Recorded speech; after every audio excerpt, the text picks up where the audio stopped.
New York State started the GEA as a one-year attempt back in 2010-11 to help reduce its own deficit during the economic crisis. It has since then become simply the state's annual practice of withholding school aid. The continued loss of state aid due to GEA reductions will erode the quality of education schools can provide to our children at a time when we strive to provide the skills and knowledge to all of our children to be college and career ready.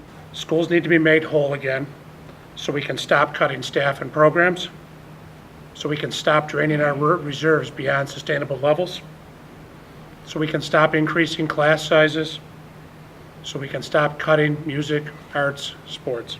Over the past 4 years, especially in the past 2 years, we have taken steps to try to reduce that burden on schools. This is an upstate, downstate issue. This is Sheldon Silver versus those of us who are up here today.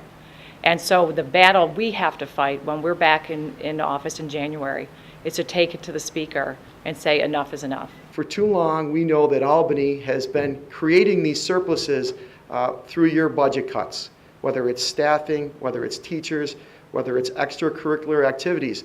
Not only are they creating surplus budgets, but they are eroding the possibility of great education. I voted against every single budget provision. It was a bad budget that year. So I was there, and I stood firm and voted no. Since that time, the GEA has continued, but it has begun to shrink. Toward that end, I'm co-sponsoring now, and I have been co-sponsoring that legislation that Scott referred to, Assembly Bill 8720, which would totally eliminate GEA from the state aid to education formula. And although that legislation did not pass this year, we were able in the budget that we adopted to bring down the GEA by 37% in the 2014-2015 state budget.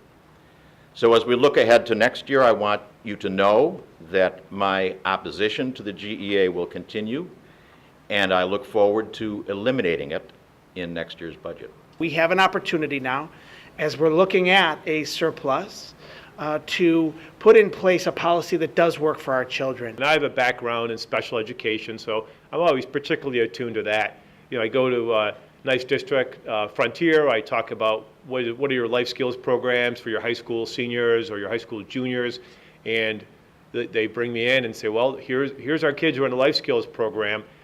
3 years ago, they wouldn't have been here because they would have been out in the community as part of the community in the classroom learning life skills, but we had to cut all those positions. So now we're trying to cobble something together in the classroom. But the true benefit to those students if we could get them out into the community. Same thing, I go to a district and we talk about what job training programs do you have for people with disabilities. Well, we'll show you, and now it's in the classroom.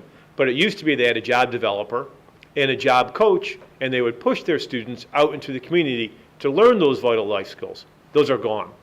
You know, Frontier has a beautiful culinary arts classroom that they recently paid for out of a bond. It's still beautiful, because, even though it's 5 years old, because it's never been used. It's never been used because they had to cut all the teachers who used to teach that. So all the children who would have benefited from that program got no benefit out of it.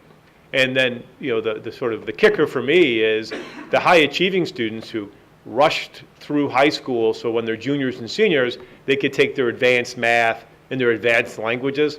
Those children are now forced to sit in 2 study halls a day because there are no more advanced math classes and there are no more advanced language classes. So these cuts hurt every district in New York State, and if we're going to be successful, we have to try to bring up every district in New York State, but we need to keep telling the story from the student perspective.